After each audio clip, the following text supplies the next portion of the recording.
Assalamualaikum warahmatullahi wabarakatuh. Hai semua, perkenalkan nama saya Muhammad Zaki Al-Mursalin dari kelas 10 IPA 3. Pada kesempatan kali ini, saya akan menjelaskan sebuah materi pelajaran sejarah Indonesia, yaitu tentang konsep berpikir dalam sejarah.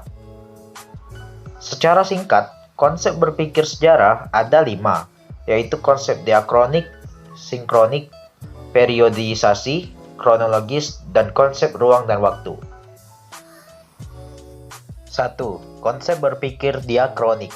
Kata diakronik yaitu secara etimologi berasal dari bahasa Yunani, dia dan kronos.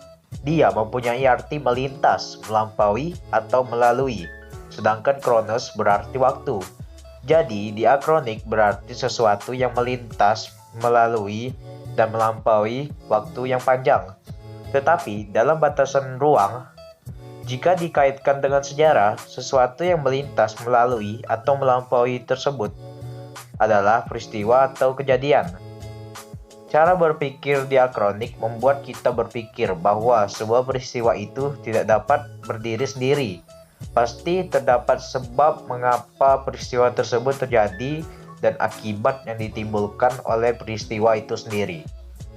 Contoh cara berpikir diakronik adalah masa pendudukan Jepang di Indonesia.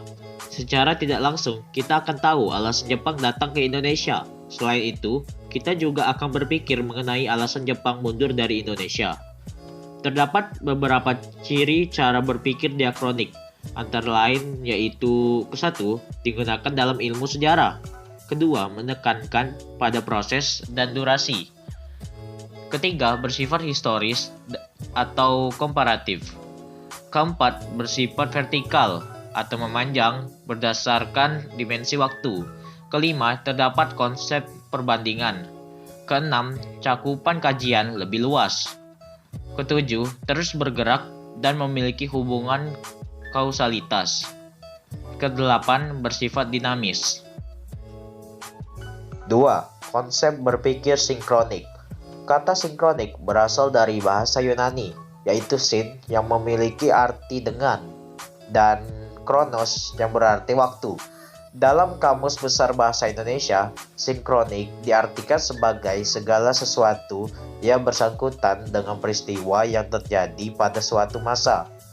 Kejadian sejarah secara sinkronik artinya mempelajari peristiwa sejarah dengan segala aspeknya pada masa atau waktu tertentu dengan lebih mendalam.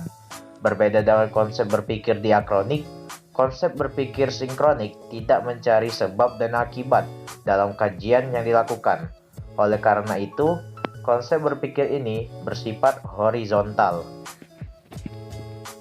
Contoh dari cara berpikir sinkronik terkait peristiwa proklamasi, yaitu suasana pembacaan teks proklamasi kemerdekaan 17 Agustus 1945. Yang dikaji adalah di mana proklamasi dilakukan dan bagaimana kondisi saat detik-detik proklamasi. Selain itu, dikaji juga mengenai siapa saja yang hadir dan bagaimana jalannya acara pembacaan teks proklamasi 17 Agustus 1945 ini. Kita hanya perlu mengkaji mengenai detik-detik proklamasi tanpa mengkaji bagaimana proses proklamasi ini dibacakan yang menandai kemerdekaan Indonesia. 3. Konsep periodisasi dalam sejarah. Periodisasi berasal dari bahasa Yunani, yaitu periode. Periode memiliki arti babak, masa, atau zaman. Periodisasi dapat diartikan sebagai pengelompokan peristiwa-peristiwa sejarah ke dalam suatu babak, masa, atau zaman.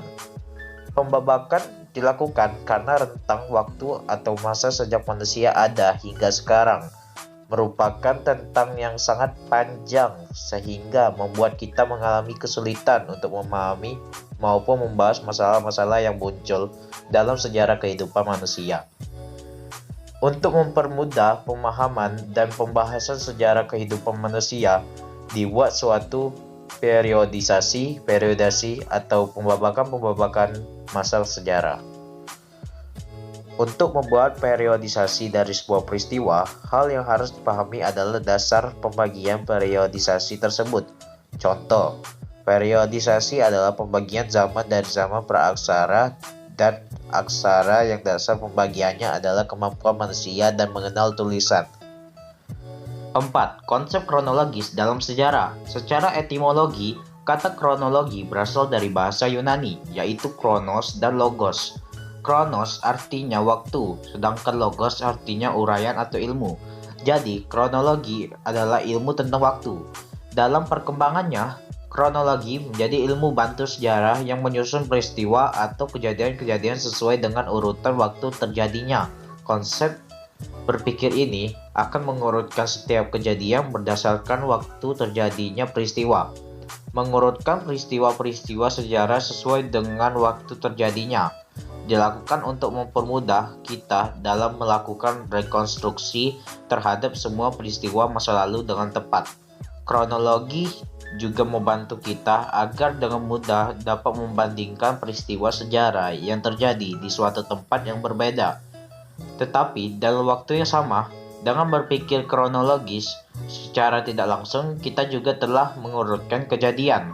Hal ini memiliki tujuan untuk menghindari kerancuan waktu dalam sejarah. 5. Konsep ruang dan waktu. Terdapat 3 unsur dalam terbentuknya sebuah sejarah. Ketiga unsur ini tidak dapat dipisahkan satu sama lainnya. Unsur-unsur tersebut adalah manusia, ruang, dan waktu.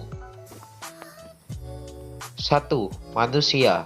Sejarah merupakan pengalaman ingatan, pengetahuan, dan hasil cipta manusia yang diceritakan kembali.